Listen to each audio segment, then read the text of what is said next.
आज की कहानी में FBI की खास टीम और शहर के सबसे शातिर बैंक चोर आमने सामने होंगे। चोर प्लान बना रहे हैं लॉस एंजलिस के सबसे बड़े बैंक फेडरल रिजर्व बैंक को लूटने का, जिसे अब तक असंभव माना जाता है। क्या ये टीम उन्हें रोक पाएगी? आइए जानते हैं पूरी कहानी। और हाँ, लास्ट में एक जबरदस्त ट्विस्ट भी है, तो इसे मिस मत करना। कहानी की शुरुआत लॉस एंजलिस के शहर से होती है, जहाँ हम एक आर्मर्ड ट्रक को देख रहे होते हैं। इस शहर में हालात इतने खराब हैं कि हर घंटे एक बैंक लूट लिया जाता है। इसका जिम्मेदार है एक ऐसा खतरनाक गैंग जिसे अब तक कोई पुलिस वाला पकड़ नहीं पाया है। जैसे ही यह ट्रक एक कॉफी शॉप के बाहर रुकता है, चोरों का गैंग वहाँ टूट पड़ता है और कुछ ही पलों में सबको होस्टेज बना लेता है। इसी बीच एक बहादुर ऑफिसर अपने साथियों को मैसेज भेजता है कि वो खतरे में है। वहीं एक और ऑफिसर हिम्मत करके अपनी बंदूक निकालने की कोशिश करता है, लेकिन तभी एक चोर उस पर जोरदार हमला कर देता है। देखते ही देखते पूरी जगह गोलियों की आवाज से गूंज उठती है। तभी गैंग का दूसरा साथी मैक चिल्लाकर बताता है कि उनके पास ट्रक चुराने के लिए सिर्फ 30 सेकंड बचे हैं। इस बीच पुलिस की बैकअप टीम मौके पर पहुंच जाती है, लेकिन चोर उन पर भी अंधाधुंध फायरिंग कर देते हैं। भयंकर मुठभेड़ के दौरान पुलिस एक चोर को मार गिराती है, लेकिन भारी नुकसान की वजह से उन्हें पीछे हटना पड़ता है। उसके बाद चोर ट्रक लेकर फरार हो जाते हैं। फिर मैक के बताए हुए रास्ते से वे लोग अपने गुप्त ठिकाने पर पहुंचते हैं। वहां उनके लीडर मेरीमैन हालात का जायजा लेते हुए अपने साथी बोस्को से कहता है कि वह वापस जाकर यह पता लगाए कि इस केस की जांच कौन सा डिटेक्टिव कर रहा है। यह उनके लिए बेहद जरूरी था, क्योंकि उन्होंने कई पुलिस वालों को मौत के घाट उतार दिया था और अब वे खुद एक बड़े खतरे में फंस चुके थे। अगली सुबह कहानी में एंट्री होती है इस केस के इन्वेस्टिगेटर डिटेक्टिव निक की, जो एक पुलिस वाला कम और गुंडा ज्यादा है। वह अपनी स्पेशल टीम के साथ घटना स्थल पर पहुंचता है, जहां माहौल पूरी तरह से दहशत में डूबा हुआ है। निक को पता चलता है कि 4 बहादुर पुलिस वालों की जान जा चुकी है। 6 लोग गंभीर रूप से घायल हैं और उन्हें अस्पताल में भर्ती कराया गया है। घटना स्थल का मुआयना करते हुए निक तुरंत समझ जाता है कि चोरों को इस इलाके की हर गली हर मोड़ का सही पता था। उन्होंने जानबूझकर म्युनिसिपैलिटी एयरपोर्ट के पास की जगह चुनी थी, क्योंकि यहाँ की कम जगहों के कारण पुलिस को हेलीकॉप्टर सपोर्ट मिल पाना नामुमकिन था। निक इस बात को भी भांप लेता है कि यह कोई आम गैंग नहीं है। उनकी प्रोफेशनल प्लानिंग और सफाई इतनी बेहतरीन थी कि उन्होंने मौके पर कोई भी सबूत या निशान नहीं छोड़ा। इसी बीच दूर एक कार में छुपा हुआ बोस्को निक की तस्वीर क्लिक करता है और उसे तुरंत अपने गैंग के साथियों के पास भेज देता है। निक को अपने टीम से जानकारी मिलती है कि इस गैंग का मास्टरमाइंड मेरीमैन 8 महीने से जेल से बाहर आया था। मेरीमैन अक्सर अपने सबसे करीबी साथी विल्सन के साथ नजर आता है, जो एक बियर बार में काम करता है। निक बिना समय गवाए बियर बार में पहुंचता है। वह जानता था कि इस सटीक और घातक डकैती को अंजाम देने वाले यही लोग हो सकते हैं। बार में कदम रखते ही विल्सन की नजर निक पर पड़ती है। वह उसे तुरंत पहचान लेता है। निक उससे बात करने और जानकारी उगलवाने की कोशिश करता है, लेकिन विल्सन चालाकी से टाल मटोल करता है और बार से खिसकने की कोशिश करता है। तभी निक उसे तेजी से बेहोश कर देता है और उसे होस्टेज बनाकर अपने ठिकाने पर ले जाता है। सुबह होते ही विल्सन को एक कुर्सी पर बिठाया जाता है। विल्सन कहता है, मुझे लगता है कि आप लोगों को कोई गलत फहमी हुई है, आपने गलत आदमी पकड़ लिया है। निक उसे उसकी मेरीमैन के साथ की फोटो दिखाता है और कहता है, हमने सही आदमी को पकड़ा है। वह मेरीमैन के बारे में पूछता है और कहता है, तुम बताओ कि पुलिस वालों को किसने मारा था और तुम्हारा उसमें क्या रोल है। जब इसके बावजूद विल्सन कुछ नहीं बताता तो निक उसका गला दबाने लगता है, जिससे घबराकर वह सच बताने के लिए तैयार हो जाता है। उसके बाद कुछ महीनों पहले के फ्लैशबैक में हम देखते हैं, जहाँ बियर बार में विल्सन की मुलाकात बोस्को से होती है। दरअसल विल्सन ने मार्कस से काम दिलवाने के लिए कहा था। इसी वजह से मार्कस ने विल्सन की मुलाकात बोस्को से करवाई थी और उसे ड्राइविंग करने के लिए कहा। इसके बाद बोस्को उसे सीधे मेरीमैन के पास ले जाता है, जो अभी जेल से बाहर आया था, जिसका दिमाग बहुत ही शातिर था। मेरीमैन ने विल्सन को काम पर रखने से पहले उसकी ड्राइविंग चेक की। जब उसे विल्सन की ड्राइविंग बहुत अच्छी लगी तो वह बहुत खुश हो जाता है। इसके बाद वह उसे अपने काम पर रख लेता है। कुछ ही हफ्तों बाद वे लोग एक बहुत बड़ी चोरी करते हैं। निक विल्सन से पूछता है, उन्होंने इतने पैसे का क्या किया होगा। विल्सन जवाब देता है कि इससे ज्यादा वे लोग मुझे कुछ नहीं बताते। इसके बाद निक उसे आजादी के बदले अपने लिए काम करने के लिए कहता है। इधर मेरीमैन विल्सन और उसके साथी लॉस एंजलिस की ब्रांच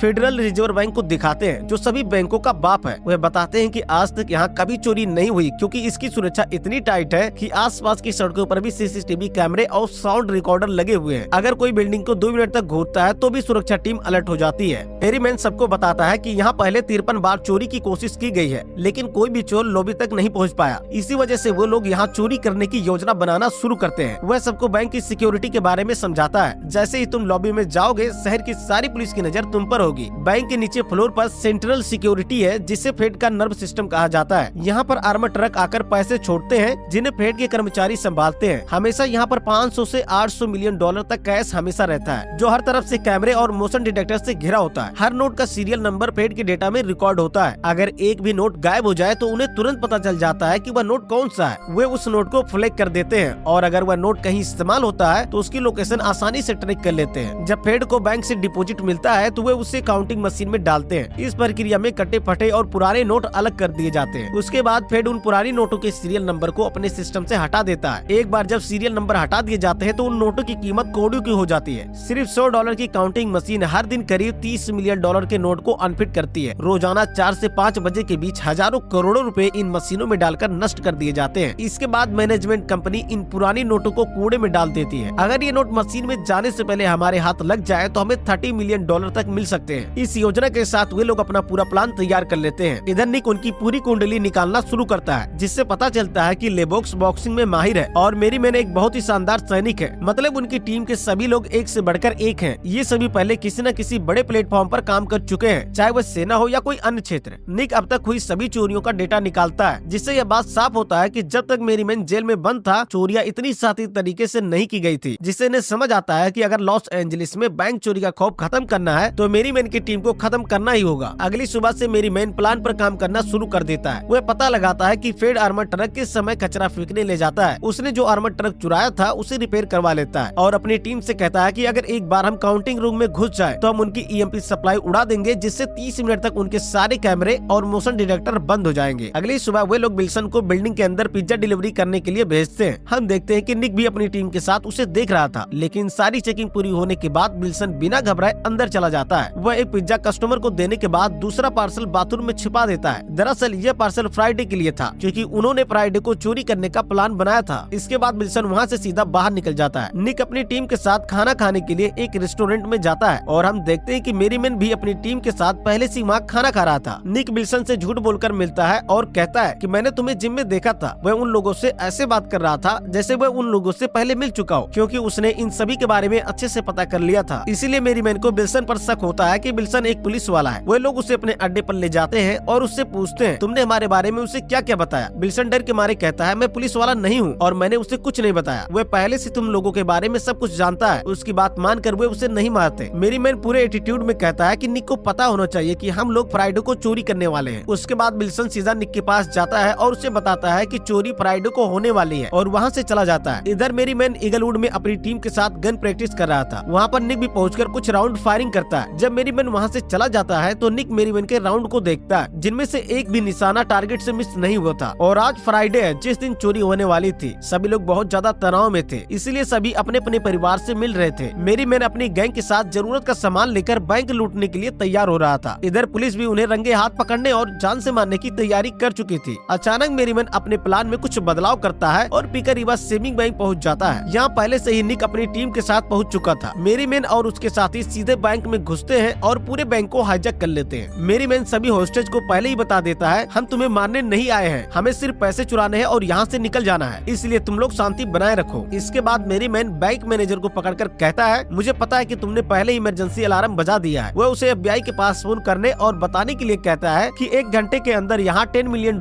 और यहाँ से निकलने के लिए एक हेलीकॉप्टर भेज दिया जाए, वरना हम यहाँ सभी होस्टेज को जान से मार देंगे। तब तक मेरी मैन और उसके साथी मैनेजर से तिजोरी अनलॉक करवा के बैंक का सारा पैसा लूट लेते हैं। इतने में FBI वाले भी वहाँ पहुँच जाते हैं और दोबारा कॉल करते हैं, लेकिन मेरी मैन कहता है कि हमारी मांगे पूरी होने से पहले अगर दोबारा कॉल आई तो एक एक करके सभी बंधकों को जान से मार दिया जाएगा। मेरी मैन FBI को डराने के लिए एक लड़की को मारने का नाटक करता है, जिससे FBI टीम डर जाती है और उनकी मांगे पूरे करने के लिए 90 मिनट का समय मांगती है। इसके बाद मेरी मैन उस लड़की के फोन से निक को कॉल करता है। निक को लगता है कि यहाँ से बचकर निकलने का कोई चांस नहीं है, लेकिन मेरी मैन कहता है कि मुझे पकड़ना मुश्किल ही नहीं नामुमकिन है और फोन काट देता है। लेबॉक्स को पहले से पता था कि बैंक के नीचे एक सुरंग है जो सीधे बाहर जाता है, इसीलिए वे लोग एक बड़ा धमाका करते हैं। जब कुछ देर बीत जाती है और अंदर से उनका कोई सिग्नल नहीं आता तो निक को शक होता है। वह देखता है कि पास में ही एक गटर खुला है जो दीवार से जुड़ा हुआ था जहाँ धमाका हुआ है। निक तुरंत अंदर घुसता है और देखता है कि वहाँ सभी होस्टेज सुरक्षित है। फर्श में एक बड़ा छेद है जिससे मेरी मैन और उसके साथी बाहर भाग चुके थे। इधर में एक फेडरल रिजर्व बैंक के मोबाइल को हैक करके बता देता है कि पिकरीबा से 2 मिनट में आर्मर ट्रक डिपोजिट के लिए निकला है। दरअसल इन्होंने जो आर्मर ट्रक चुराया था उसमें पिकरीबा का पैसा लूटकर फेडरल बैंक में ले जाने के लिए नकली ऑफिसर बन जाते हैं और कोई ऑफिसर चेकिंग के बाद उन्हें पहचान में नहीं पाता और सीधे फेड के सेंट्रल ग्राउंड में पहुंच जाते हैं, जहां पर सभी डिपॉजिट रखे जाते हैं और काउंटिंग होती है। वहां भी उन्हें कोई ऑफिसर नहीं पहचान पाता है। जैसे ही पैसा काउंटिंग रूम में जाता है, काउंटिंग ऑफिसर कहता है कि थोड़ा समय लगेगा, तब तक तुम थोड़ा आराम कर लो, क्योंकि काउंटिंग मशीन में पैसा गिनने के बाद उन्हें ट्रक से कटे पटे नोट का कचरा ले जाना होता है। पैसे को ऑफिसर काउंटिंग मशीन के रूम में ले जाता है और हम देखते हैं कि उसी पैसे वाले बॉक्स में विल्सन भी छुपकर पहले से बैठा था। इतने में वो उसको तुरंत बैंक का ईपीएम पावर तुरंत बंद कर देता है। ऐसा करते ही मोशन डिटेक्टर बंद हो जाता है और पूरे रूम में हल्का ब्राउन दिखने लगता है। इसीलिए लाइट आने तक सभी लोगों को पुलिस काउंटर रूम से बाहर निकालने लगती है। जैसे ही सभी लोग बाहर निकलते हैं, विल्सन जल्दी से ईपीएम पावर ऑन कर देता है, जिससे इस रूम का सीसीटीवी कैमरा बंद हो जाता है और जल्दी से वह पैसे वाले बॉक्स से बाहर निकल जाता है। इसी बीच वह कस्टमर पार्सल के लिए ऑर्डर देना शुरू कर देती है। एक ऑफिसर उस काउंटर रूम की ओर बढ़ता है, तभी मेरीमैन दिमाग लगाकर ऑफिसर को कैफे एरिया में भेज देता है। इस मौके का फायदा उठाकर विल्सन बहुत सारे $1,000,000 जल्दी जल्दी थैले में भरना शुरू कर देता है और उसे जल्दी से कचरे के नीचे छुपा देता है। जब तक कि ऑफिसर उस काउंटर रूम को चेकिंग करने के लिए वहां पहुंचता,